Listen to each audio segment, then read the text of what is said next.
What's happening, folks? It's your boy Jack Slack, Fights Gone By podcast 134, and you catch me in a rather jovial mood because Jack Hermansson broke the Filthy Casuals curse. Up until this point, we were 100% in the losing column for Filthy Casual featured fighters, with the exception of Dustin Poirier, but I did Max Holloway first, so we were going with the first fighter I do is cursed. On the one hand, it means I can't now bet on the people that I do a Filthy Casual guide on and then and then make money. On the upside, it means that I no longer have to worry about cursing anyone, so I can just do whatever. Which is interesting because I'm thinking about doing Donald Cerrone this week, and I expect him to lose anyway. Actually, no, I like Quintus kind of hit and miss. So, well, I mean, we'll talk about all this on Thursday when we do our pre-fight stuff. But let's do some news today. We haven't done some news in a while, actually. Not going to catch you up on all the stuff that happened since we did the news last, but there's a few interesting stories this week. Ross Pearson, having retired, is immediately going to boxing. However, not bare-knuckle boxing, just regular boxing. He probably has a boxing fight on his record. I can't imagine that someone like that hadn't done a couple of boxing matches. I mean, even guys like Cerrone have done a couple of boxing matches. But, yeah, weird choice to go to that so late in his career. I mean, we always said, like, you know, if these dudes in MMA just boxed him, he'd knock them all out. But I don't know if he's good enough to make it very well. I don't expect he's planning to get very far as a boxer. He's probably on sort of like local-ish cards to up the name value. But I'll be watching because I love me some Ross. I keep saying I'm going to take a week off and just do a Filthy Casuals guide to Ross Pearson. I will eventually at some point, probably by the time that everyone's forgotten that he retired and forgotten who he is. But he's still my boy. Paulo Costa got 6 months for use of an illegal IV. And we all went, huh. That's what he got caught for, because he is, the whole matchup between him and Yoel Romero, the entire idea behind it was let's get it done before one of them pops, and then Paulo Costa did pop, and Yoel Romero announced it, and got himself in trouble for that. It's supposed to be secret at the moment, but obviously they told Yoel Romero that Paulo Costa had popped. And then it came out this week that he only popped for using an illegal IV, which is hilarious. The fact that Paulo Costa and Yoel Romero exist is a slap in the face to the integrity of USADA and the effectiveness of it. But even better, he got 6 months for illegal IV, reduced because he gave information on drug users in the sport, or snitched, depending on it. Now, I don't care about fighters snitching. Some people get really butthurt about it, but I think fine, fair enough, inform on PED users and sellers. However, the two most famous cases of it, John Jones and Paulo Costa, both still stand by the claim that they didn't actually do anything. If John Jones' story is to be believed, he accidentally ingested a PED. And if Paulo Costa's story is to believe, well, the only thing they caught Paulo Costa for was an illegal IV. So he's offered up the information that he knows all about drug cheats and where to get drugs in the sport, for using an illegal IV, which is not nearly the same level of cheating. So it's just hilarious. I mean, it is a low-key way for the UFC and USADA to reduce the sentences of people that they reckon have star power. But it's absolutely hilarious to believe that these guys are going, I accidentally ingested it or whatever, or I didn't even use a PED, but here's some information on dealers that I just happen to have. Oh, it's so bad, and it's so blatant. But, whatever gets them back in the cage sooner. I think at some point we're just going to have to ditch this whole USADA thing. It's just not working. I think the whole thing is, how can the UFC quietly back away from it without drawing attention to the fact that they're going to do less drug testing? The best place to be is where the NFL are and the Major League Baseball and so on, where they never really did it. You just say, oh yeah, well, no, we've been really cracking down on drug testing in recent years, which means doing 2 more tests a year than none. But hilarious nonetheless. What else happened? Oh, Julia Budd signed a new long-term deal with Bellator, which means she isn't coming over to fight Cyborg or Nunes anytime soon. Only really funny, sort of tangentially linked with USADA, but the only really funny thing about this is my boy Teeped the Junk, the king, in the comments of this, dropping wisdom bombs like, if Nunes doesn't go back to featherweight, this means that Bud is the number 1 featherweight on the planet because Cyborg got knocked out. Not by Bud, but that doesn't matter. Final weird bit of news, because I didn't really watch the full event, so we're not going to touch too much on the Bellator stuff, but I did watch the main event between Rory McDonald and John Fitch, because I have been saying up to this point the most interesting thing happening in the sport is the Bellator welterweight tournament, because on paper it absolutely was. In practice, it hasn't been at all. I mean, Koreshkov and Lima fought a decent fight because they fought 2 decent fights already, and they fought a third decent fight. And then Michael Page and Paul Daly, you know, the one guy in the sport who in the tournament who's not going to try and take Michael Page down with any degree of success, comes out and tries to take Michael Page down and has success. And then the fight was just shit altogether. And then Neyman and Ruth fought a good fight with a submission ending, but no one was really paying attention to them because they're sort of the dark horses of the tournament. And then Rory McDonald, the champion, and John Fitch fight a bizarre fight where Rory McDonald gets John Fitched in 2019, as someone pointed out to me, by a 42-year-old John Fitch, or however old he is now. They both did a random drug test, or a out-of-competition drug test for this fight, so good on them. But, yeah, really strange that Rory McDonald would have so much trouble with John Fitch. And then at the end, he has this interview where he's like, yeah, I found God now, and I really don't know if I feel like hurting people anymore. And it's so bad. The ring girls behind him just have to keep smiling at the camera. And Big John McCarthy's like, but you got Neyman Gracie next, and I'm sure you're going to kill him, champ. It's just so... Firstly, Big John up for an MMA award for God knows what. Personality of the Year. How much of that has he been displaying on commentary? And then also Jeff Nowitzki up for Leading Man of the Year. What the fuck is that? Not even the leading man of USADA. Just a dude. Just a dude who used to be an accountant and root through bins. But anyway, yeah, and then DAZN, who this tournament has been put together for, allegedly, which is why they couldn't do MVP versus Daly in England, where it would have been huge. DAZN run with it, and they just start posting, yeah, Rory Mac doesn't feel like fighting anymore. And you're like, how are you going to sell your next fight on that? How bad is it going to look when he wins the tournament? Or at least fights Lima in the final? I mean, I like Neyman Gracie a lot, but Rory McDonald can stop a takedown, and he's a passable striker. You know, Neyman Gracie doesn't have John Fitch level hugging you along the fence skills. Maybe Neyman Gracie is the surprise winner of the tournament. I would love that. That'd be great. Some fucking new blood. Anyway, it was all super weird, and Rory McDonald is now a very religious man who doesn't feel like fighting anymore. And frankly, that's fine. You know, I mean, I'm not going to get upset about him not wanting to fight anymore. I'd get upset about him not wanting to fight anymore and then still fighting because he has no other means of making money. I mean, the dude could grapple, he could just teach, he could do whatever he wants. He's been doing this since he was a teenager. You know, Rory McDonald was one of the guys coming into the sport where every time he fought, the commentators would go, he's one of these guys who's come up with all the elements. You know, he's, you know, one of the first guys coming through since MMA has been a sport the whole time. So, you know, he's only 29, but it's absolutely okay to be burnt out at this point, especially with the amount of fights he's had and the number of wars he's had. You know, the Robbie Lawler fight is enough to sort of make you think, maybe I shouldn't fight anymore, even if he'd won that. It was a rough one. But certainly he doesn't look like the same guy who just handled Tyron Woodley with ease, and that's fine. Like, I'd say it's more unhealthy to be one of these guys who at 40-something is going, no, I've still got the hunger and I need to fight and prove myself, as you get progressively worse and beaten up more, than it is to be like a 29-year-old dude who's been fighting for 10, 12, whatever years it is, been to almost the top, and said, okay, cool, well, I'm not feeling up for this anymore. But saying as I don't like hurting people is weird. Anyway, let's talk about those fights that happened. Not a bad night of fights overall, I thought. What did we open with? Court McGee versus Diego Lima. This was a weird one. I thought Court McGee's pressure looked good. He was doing this like volume-y boxing, but he was leaving himself open for the counter left hand a lot. And then his shots really weren't very...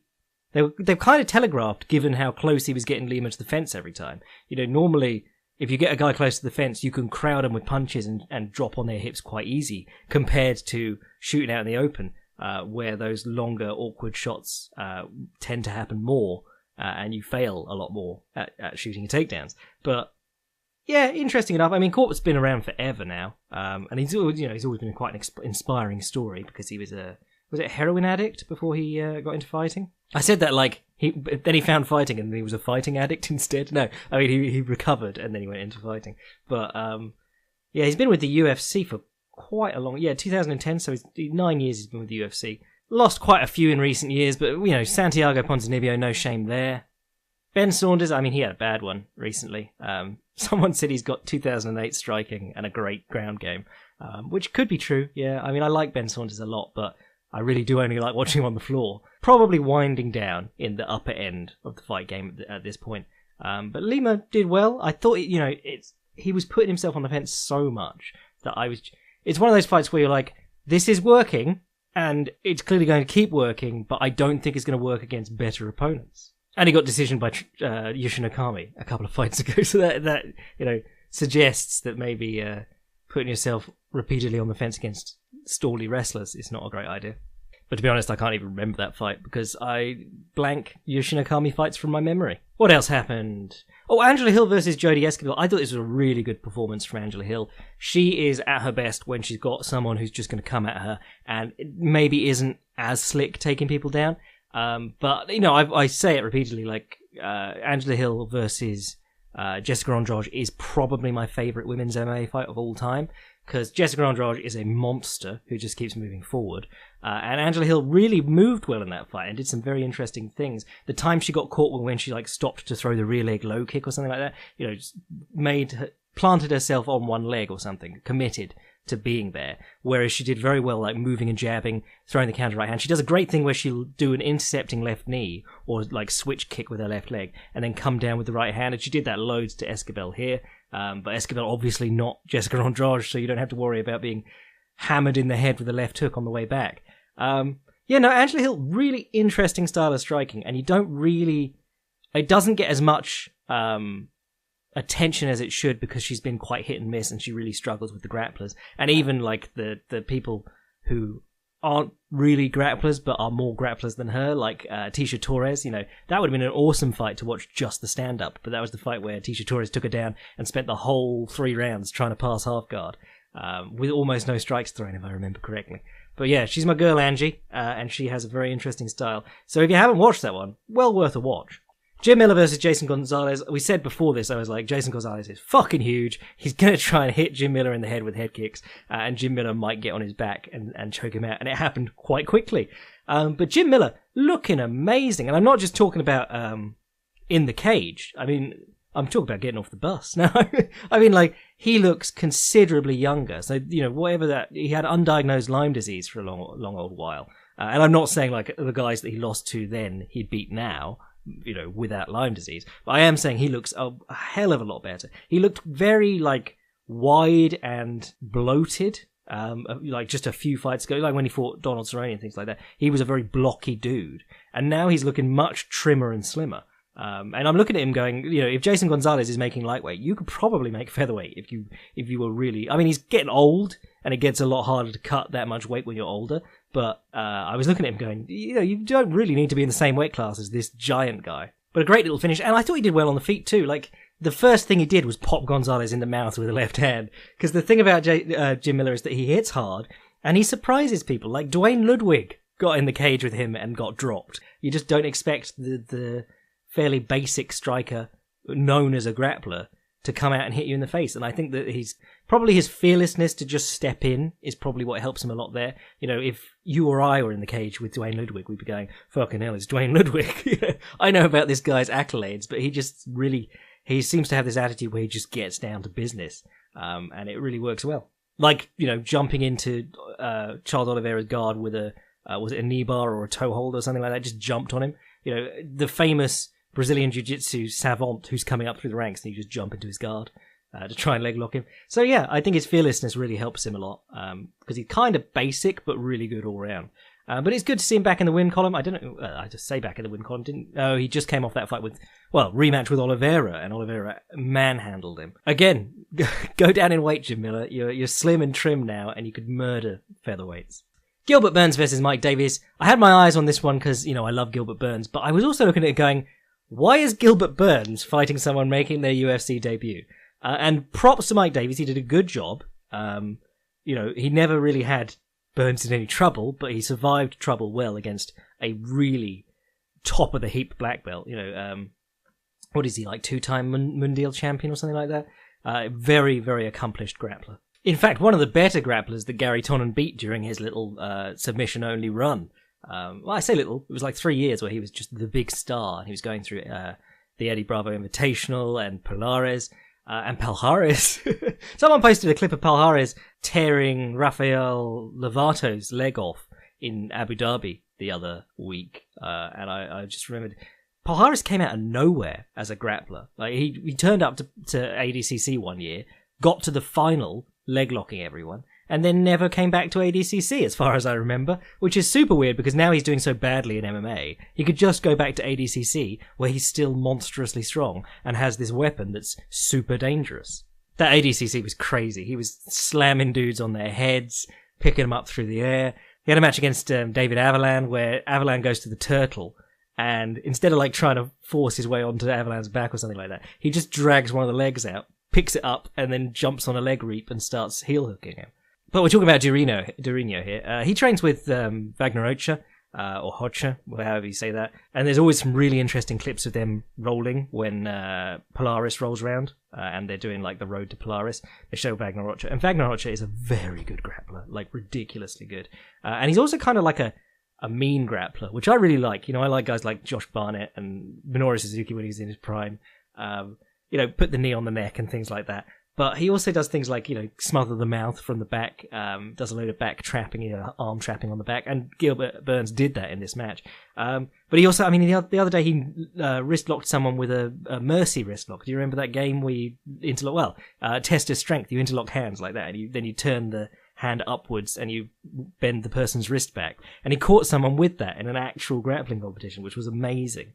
But so yeah, he trains with a very legit top of the top black belt. So the two of them are bouncing off each other all the time. But the reason I think of it is because Roger just put out this series of DVDs on back control, and Burns was using the same sort of stuff from the back when he got Mike Davis's back. Mike Davis, I thought he was doing a good job. You know, Burns would immediately put in the body triangle, which you don't actually see as much nowadays. Guys are so focused on trapping the arm that they like to stay off the body triangle, which sort of locks you in position.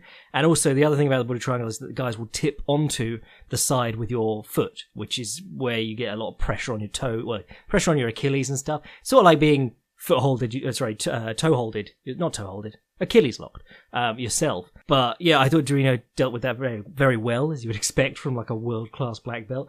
But it was in the sort of switch as he was freeing his legs from the body triangle as Davis tipped onto one side. He switched his legs and caught Davis's arm in it.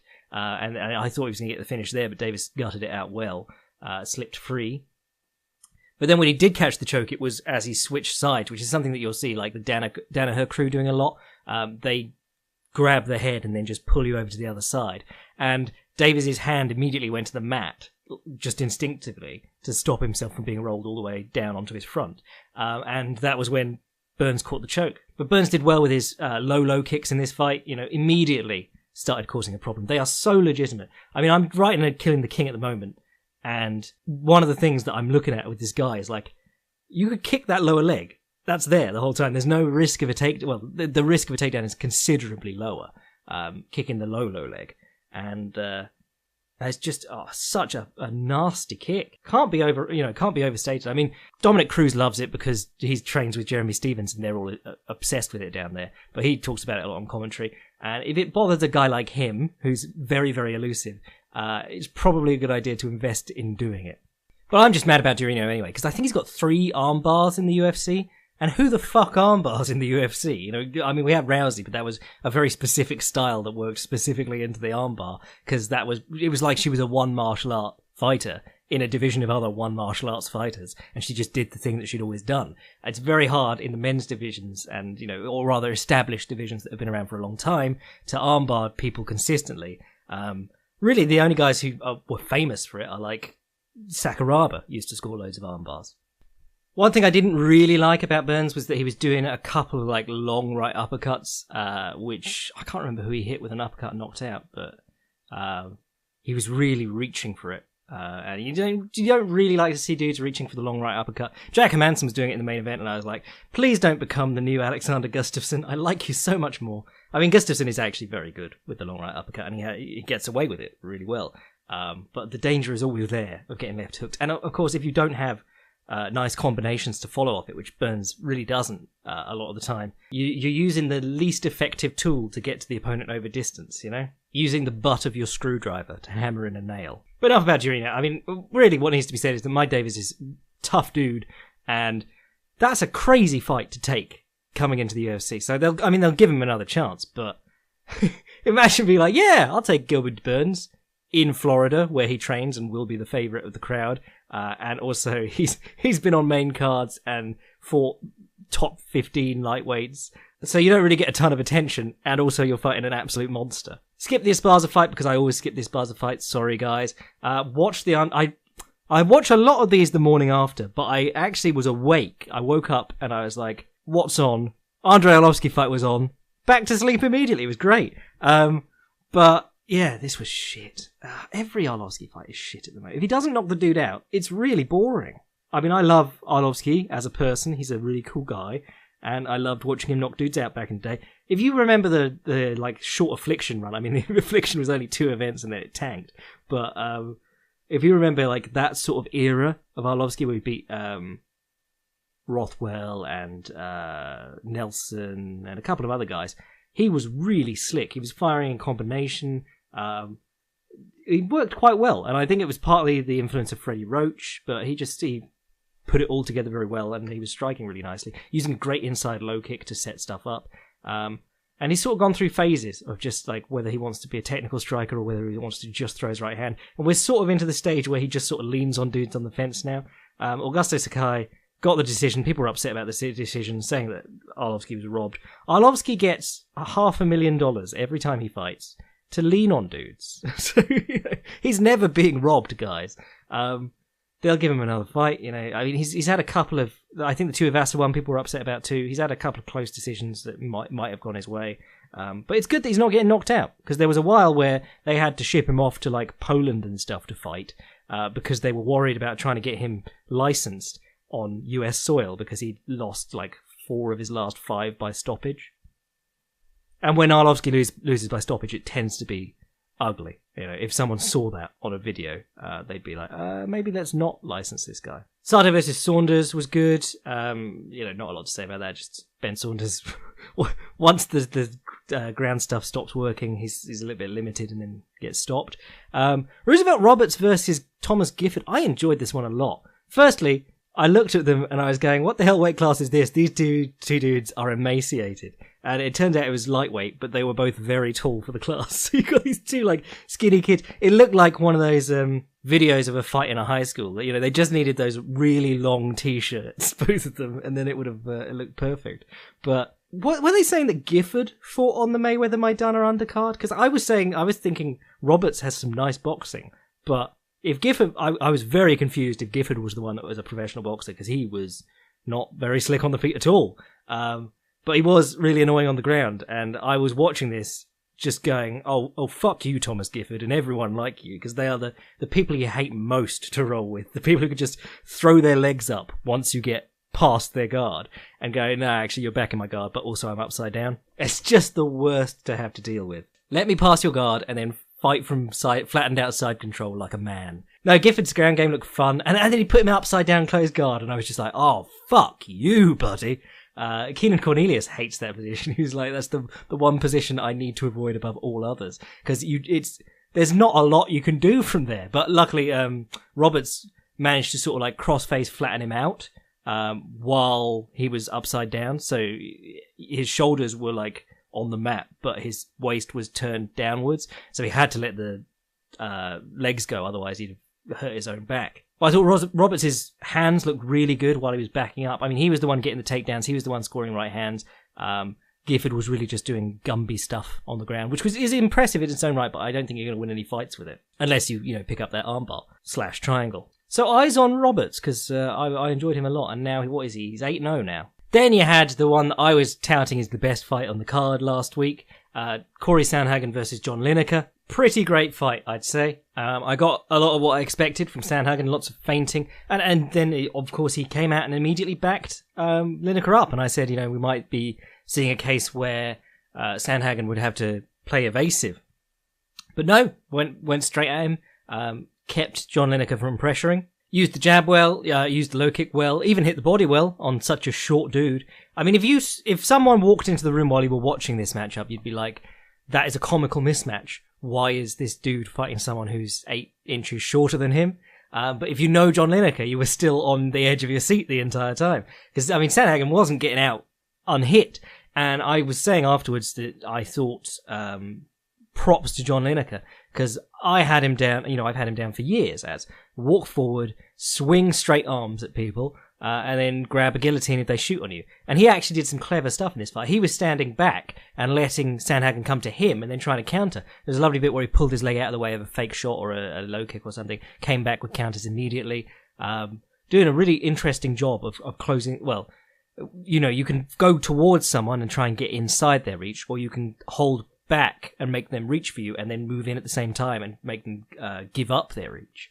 And he was trying to do that a lot. One thing I will say that is John Lineker needs some low kicks. He really does. It's like Jessica Andrade. Every time I see her, I'm like, if she had an inside low kick that she could just run up into and then come down off with the overhand or the right straight and then continue into combinations, she'd be fine. She would never have trouble with people circling out to her left. But Lineker doesn't have that, and neither does Andrade. There was a really nice takedown attempt, or successful takedown by Lineker in the second round. There were some moments where you saw that, the effect of feinting in the high levels of MMA. I was watching Hermansson in the main event and thinking, this guy doesn't feint as much as he should. Well, he threw a record-setting amount of strikes, so well done to him on that. But I was watching it going, this guy needs to feint more, because Jacare is trying to pull his head out of the way every time. Sandhagen threw some feints in this one, and he had Lineker swing back at him with like 4 punches in a row and hit nothing but air. And that happened a few times. He'd swing at him, he'd feint his shoulder or just flick out the hand, and Lineker would swing back with all his being. And that's a great way to tire out a really heavy puncher. But props to John Lineker, he didn't get too tired. He looked great, even into the last round where he grabbed that guillotine as Corey shot a takedown. And almost, he might have almost got it. We don't really know, but when Sandhagen his head was almost upside down, John Lineker crumpled him over, and he spurted blood out of his nose upwards onto John Lineker's chest, and everyone went, "Oh my god!" Like the choke itself had blown open a load of blood vessels or something. Things that don't actually happen. Like when Damian Maia juiced Rick Story's head, he got the neck crank on or whatever it was, and because Rick Story already had a bloody nose, but it was all inside his nose, he just dribbled it out his head when he was choked. But I thought that was really good. I'm super sold on Corey Sandhagen. The one thing that wasn't super was his takedown attempts, the occasional takedown attempts he did very far out, sort of ducking in takedowns. Got hit a bit, but I mean, that's to be expected, because John Lineker isn't just like a one-at-a-time banger. He throws several in a row, and he does it really consistently. He does it, one of the things about him being in good condition compared to a lot of other bangers is that he can afford to miss these punches, which is the whole point of being a wily offensive fighter against these sort of people, is trying to draw out those swings and make them reluctant to swing because they'll get tired, or tire them out with their missed swings. And John Lineker was like, no, I'm going to keep swinging, mate, and did fine over the 3 rounds. So, good fight, is what I'd say. Probably best technical fight of the night, on both sides. Then you had Ion Cutelaba versus Glover Teixeira, another one. These two have been cursed and moved around a couple of times, the Sandhagen-Lineker fight and the Teixeira versus Cutelaba fight. Ion Cutelaba, we can't decide how to say it. Some of us are saying Ion, some of us are saying Ion, or Yon. Whatever the case, he seems like a bit of a dickhead. I seem to remember him back in the day standing over someone he just knocked out. It might have been Enrique da Silva. Yeah, it always just, I don't know, something about the things he does in the cage rubbed me the wrong way, and then he failed for steroids as well, which doesn't help. But in this one, yeah, he was a bit of a dickhead. He cheated loads. Tried to knee Glover Teixeira while he was on the floor, tried to kick him in the head while he was on the floor, kneed him in the groin coming out of the clinch. And that was when he was getting tired, and it was quite clear that there was something, he was... And then, he tapped immediately when the choke didn't even seem to be fully on. Didn't, fight the hands or anything desperately. And, I don't like giving out to people for tapping on a choke, because when a choke's on, that's your prerogative, when it is. But he didn't, it seemed like he'd sort of given up by the end. It was like, oh, I'm on the bottom now, I've given up, because he was gassing out hard in that second round too. But in the first round, he was awesome. He was using lots of kicks, can't cross-counter a high kick. Glover Teixeira's whole thing is wait for the jab or the right hand and swing his right hand over the top as he slips to the inside. Can't do that if the guy's throwing high kicks and front kicks to the face. Then Kutalaba, if he did find himself in exchange with Teixeira, because Teixeira's head always goes forward, that makes him a sucker for the uppercut. Johnson caught him with that well. Because his head always goes forward, Kutalaba could grab the double collar tie a lot and then hit two knees. So he'd throw a couple of punches as Glover Teixeira tried his counterpunch. He'd grab the head, he'd hit two knees to the body, and then he'd punch out at the break. So he was landing like 6 punches for Glover Teixeira to miss one or ding one off his shoulder. And that was good. Timed a beautiful spinning back fist as Glover Teixeira went for that same leaning in counter. And, I've said this every Glover Teixeira fight, I said it coming into this one. He does three things. He does timing the overhand, the cross counter, the single leg, and the arm triangle, accompanied with elbows from the top of mount.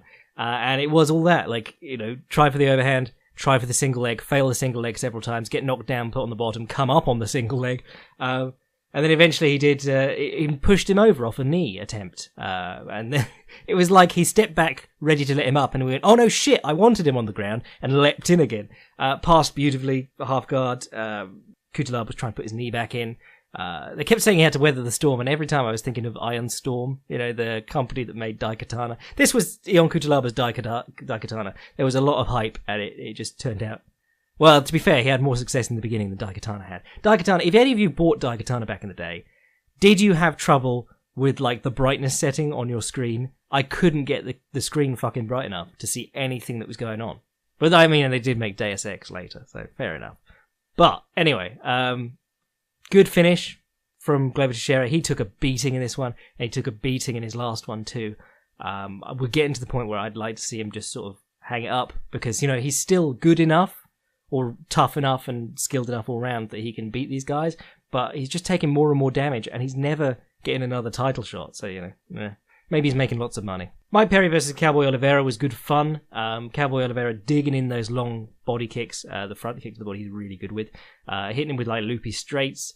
Didn't cheat in this one. I always accused, I don't accuse, I point out that he fights dirty a lot of the time, downward elbows, fence grabs, things like that. But he fought fairly clean in this one. Perry, has moments of really sharp thinking in the cage. He'll go, oh, I can knee him now, in a position where you'd be like, oh, I wouldn't even think of kneeing him there. Elbows on the break beautifully, things like that. And then other times he just goes back to swinging. But he really did, he got the timing eventually on Oliveira and caught him. And then started having success in the second and third rounds. A lot more success than he'd had in the first round, where he was pretty much getting tooled up. Greg Hardy versus Dmitry Smolyakov. Who the fuck cares? Regardless of any of Greg Hardy's reputation and beating the shit out of a woman not even half his size, I just don't care about watching athletic dudes matched up against jobbers in co-main events. It's all so fucking manufactured, and I hate that. Main event, Jack Hermansson, Ronaldo Souza. Awesome. I thought really good fight. Jack Hermansson, all the things that I criticised in the Filthy Casuals guide, some of them were there. But he had added the jab. He added the jab really well, and he'd done it in the space of one camp. Well, not even one camp. He came straight off the Dave Branch fight into this one as the replacement, but looked really good. Kept a really high pace and a high volume. His takedowns were a little bit again, those long out reaching shots. Souza's takedowns have always been long diving things.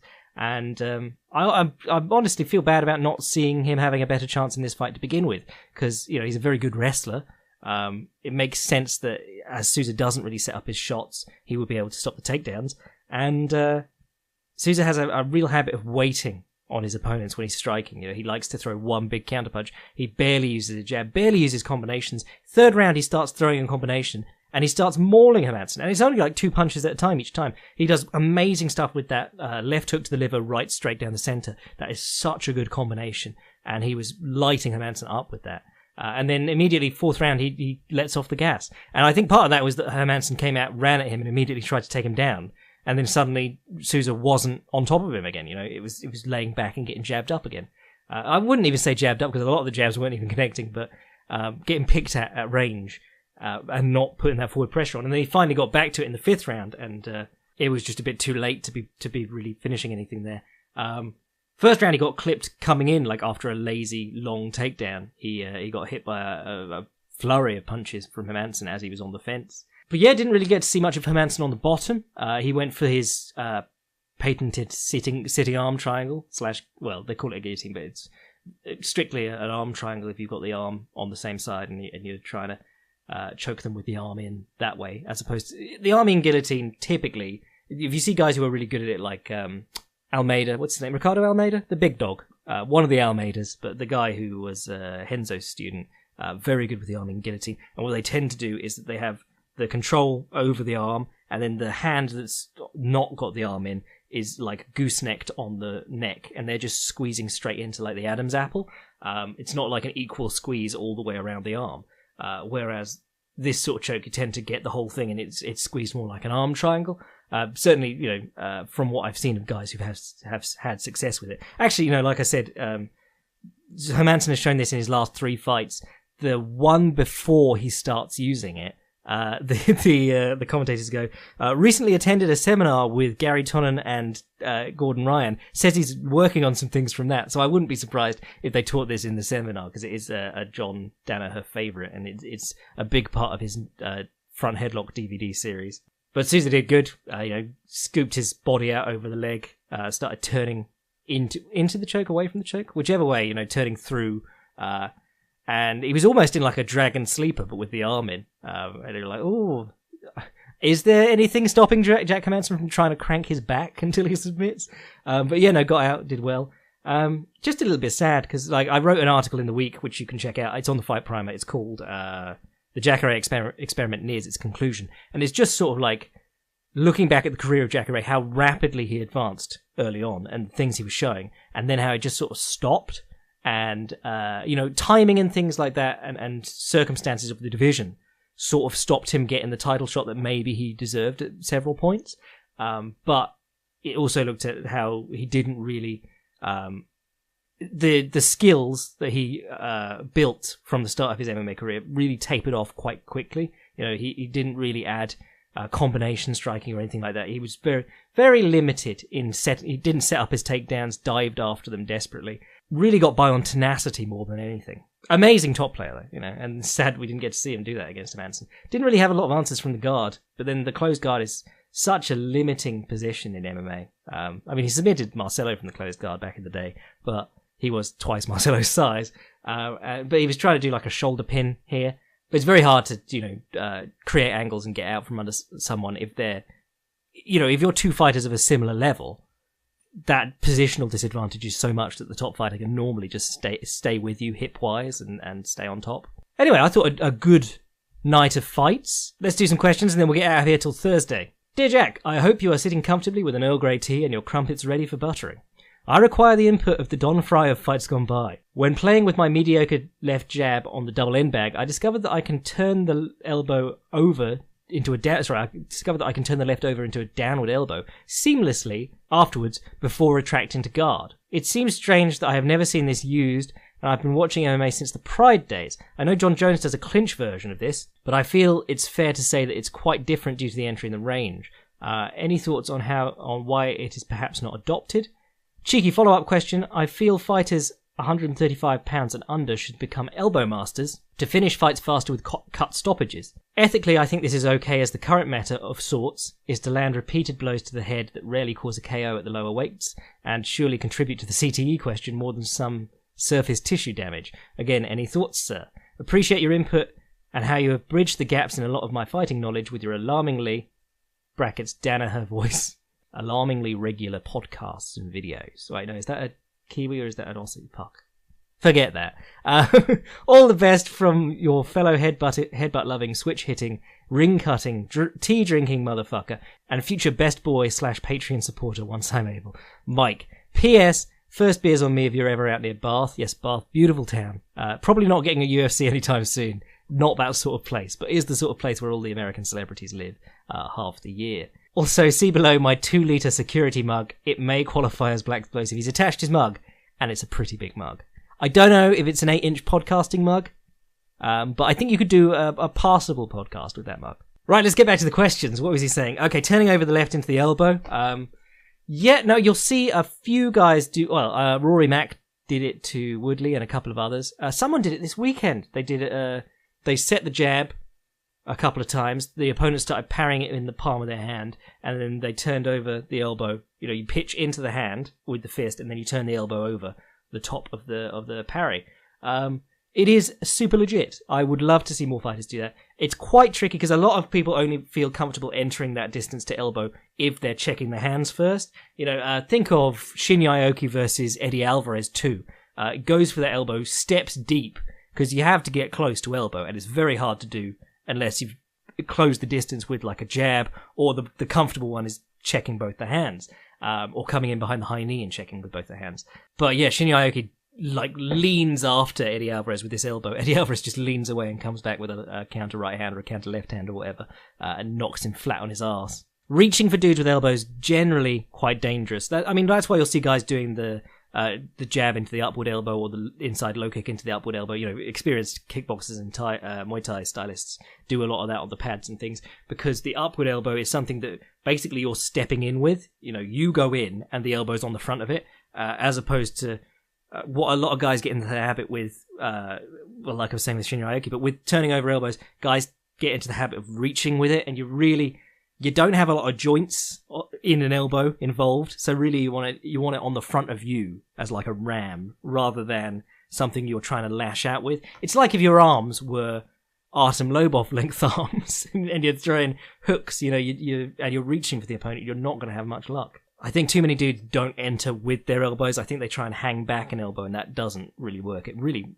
a bad elbow is really more exposing yourself than anything else. If you're reaching, that is. A bad elbow, if you do a good elbow, technically, form-wise, and you're too far away, you should be just folding down behind your own elbow, so you're pretty safe. But there's a lot of room for, ways of using the elbow in MMA, particularly for wrestlers. I would love to see, because dudes, as soon as you're against a wrestler and they start stepping in, dudes' hands just drop. They're like, oh, got to get those underhooks. And if you step in with a big elbow on the front of it instead, and smash their face open, you're laughing. Regards to the 135ers learning to elbow, everyone should fucking learn to elbow. Ben Wynn used to do good elbows on the break, and I was saying that would be good to use against Kyoji. I think cutting with everyone should value cutting more. And I think that's something that maybe you'll see more fighters appreciating. If they watch the bare knuckle boxing stuff, it is not great. But you will notice that the amount of swelling and bleeding does affect how guys see. The blood gets in the eyes very quickly because they cut up so quickly. If you made the effort specifically to cut up and swell opponents in MMA, I think the finishes would come a lot easier for guys, any guy, not even guys in those lower weight classes. It's like we were saying with John Lineker, that Dodson fight with his eyes closed up, or Joe Frazier versus Muhammad Ali. Once the guy's eyes are closed, all those things that we suspect are just sort of natural reactions. Like, if you see a punch coming, your neck tightens up and you start moving with it. All those things immediately stop being as effective if you lose that sensory indication that a punch is coming. I don't think there are any 135-pound fighters who, well, there's probably a few, but there's not a lot of 135-pound fighters who can't knock an opponent out if they land good punches. Getting blood in people's eyes makes it easier to land good punches. Actually, this is one of the weird things in MMA, because 135 pounds in MMA, not as small as you'd think it. Well, 135 pounds maybe, but 155 pounds. These are dudes who are 5'10", 5'11", some of them even 6 foot now, and in their walking around weight, they're a fairly lean 190, 180. Those are just normal dudes. That's the size of a normal athletic dude. It's maybe in the NFL you get these gigantic monsters, but when you're talking about 205 as a fighter, those are huge people. Those are not normal people. This is why it was always so weird that people would, back in the day, it was no one cares about the lightweights. They're too small. And you're like, really? Because that's, lightweight, welterweight are really the majority of the population, probably, with the weight cutting that goes on in MMA. Cheers, Mike. Hi, Jack. Long-time listener and Patreon boy here. I have a couple of questions for you. First, you speak a lot about combat sports, but have also touched on self-defense stuff, for example, your Wushu Watch series. I find that despite the amount of nonsense out there, there are people with a lot of practical experience that write very interesting content about everything around self-defense that isn't physical. For example, Rory Miller, Mark McYoung, I've never heard of him, go into great detail about both the psychological cost and the legal implications of defending yourself or others. Are there any people who produce content about self-defense that you think are worth reading and watching? If so, why? Second, I'm lucky enough to be going to Japan on holiday soon and have managed to get tickets to the May 2019 grand tournament. However, I know very little about sumo and would like to gain an understanding of the sport before I see it live. Are there any good primers or idiot's guides to sumo that you would recommend? Thanks in advance. Please keep up the awesome please keep up the awesome analysis and triggering of overzealous fanboys. In Robert Whittaker's name, John. Cheers, John. Self-defense stuff I think is a really mixed bag, because I think if you make your career out of self-defense, it's kind of, you keep having to make stuff up, you know? If you're like learning some kind of competitive martial art, you can do that for years and years and years and keep adding new stuff, because it's like, you know, consider jiu-jitsu for example. Like, the more skilled people are, the further down the rabbit hole you need to go with techniques to surprise them. Certainly, to win a self-defense encounter or a fight down the pub or whatever, you don't need to be able to strip a worm guard grip. You don't need to be able to deal with a wicked flicker jab or anything like that. You know, there are these things that you don't need to deal with that you would learn to deal with over years of practicing martial arts or combat sports. I think that self-defense really should be very, very easy to learn, and then something that you practice and get better at so that you can use it in the moment. You know, there's I can't remember who it was, might have been some karate guy, might have been Tiki Donovan, said anything that takes 5 minutes to learn isn't useful because anyone else can learn it. And that was with regards to competitive stuff. You know, you want to work, if you're setting aside time to work on something that other people haven't seen or haven't mastered or don't have defenses for, or just can be built off nicely. You know, work on that slick step up side kick so that you can build off it, or work on that jab so that you can hide your other offense. I think self-defense stuff should be stuff that you can learn very, very quickly and apply very, very quickly, and then you just keep practicing it, you know, so that it's better if you ever need it. I think also in the self-defense community, you know, there are people that I respect a lot. Is it Kelly McCann does some good stuff?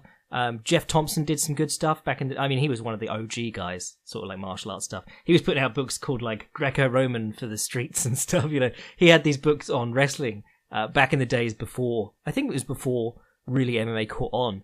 And you, if you were English, you wouldn't have seen some of the very basic Greco takedowns and things like that, and you go, oh my god, secret knowledge. And then you look back at them now and you're like, oh, that's not a great book. And, you know, in ground game, pins and stuff and submissions on the ground. In fact, John Kavanagh, if you read his book, which I do recommend you do, he was very heavily influenced by Jeff Thompson early on. It was a lot of these people who were like very important in the early stages of MMA in a lot of different places started out just trying stuff that they were shown or that they found, and then graduated to finding better teachers, you know, people who'd done it, and developing from there. Think Evan Tanner basically taught himself from Bas Rutten's DVDs and then found a proper fighting academy to join. Or was that Rich Franklin? I can't remember which.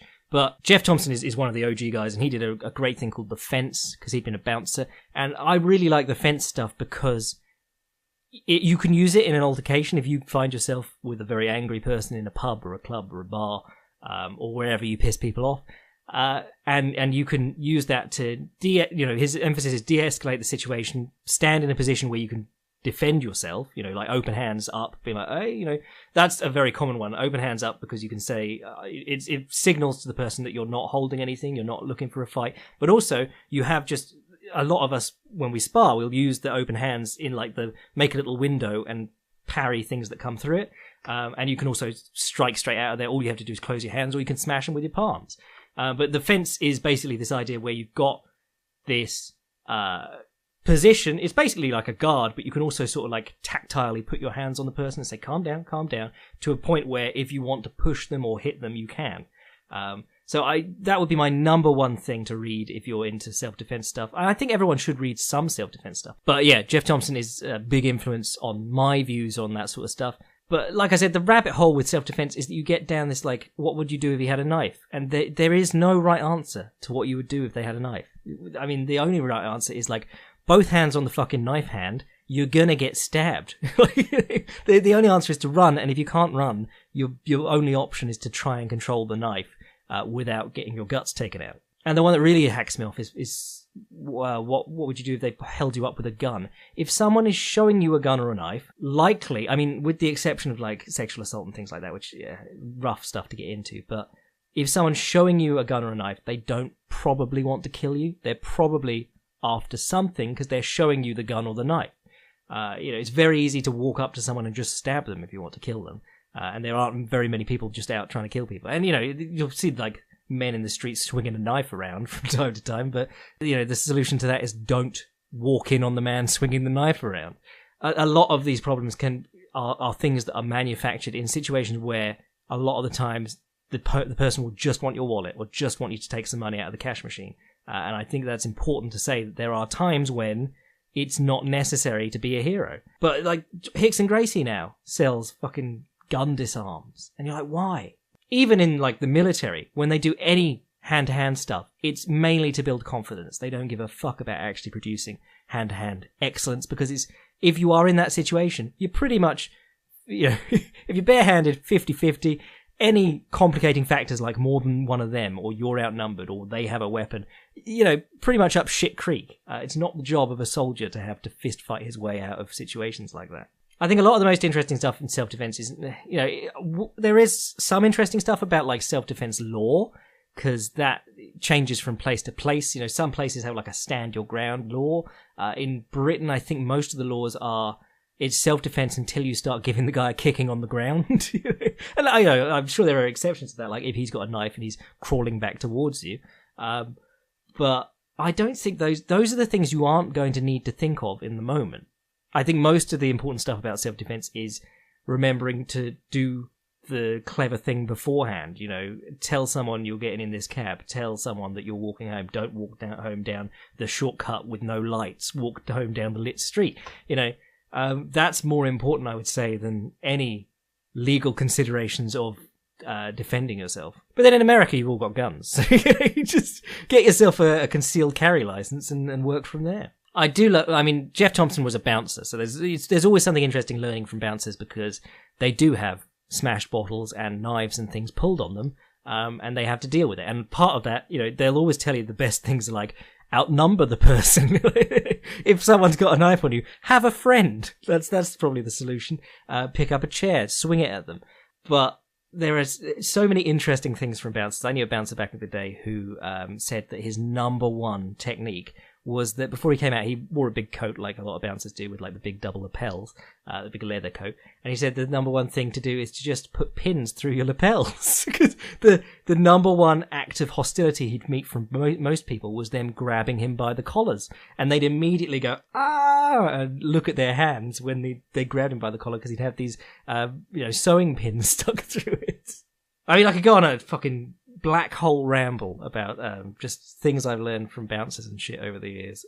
There's so many interesting things like that. But self-defense, I'd say Kelly McCann.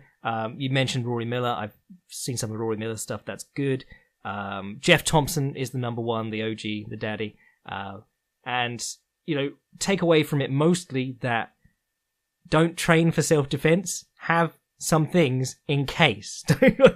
Training for self-defense is like the dudes who wear all camo, call their style something combatives, and they're like, yeah, well, we're just waiting for someone to pick a fight with us. Cheers, John.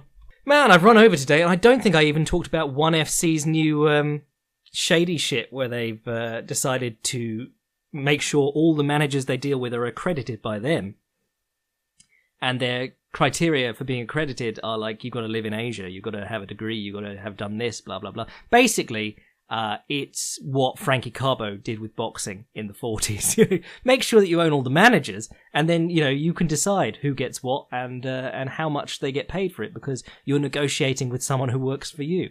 Anyway, if you want to send an email to the podcast, fightscorebypodcast@gmail.com. Subscribe to the YouTube channel so you can see the Filthy Casuals guides, which I do for fun and are not monetized. If you want to support the podcast, get in on the Patreon. We've got history lectures that we do every month. There's another one coming in tomorrow, hopefully. And if you want to see what I'm up to at any time, read the Jacare article and stuff like that, go to thefightprimer.com. I'm your boy Jack Slack, and I will catch you Thursday. Corey Sandhagen's buttery smooth hands bless.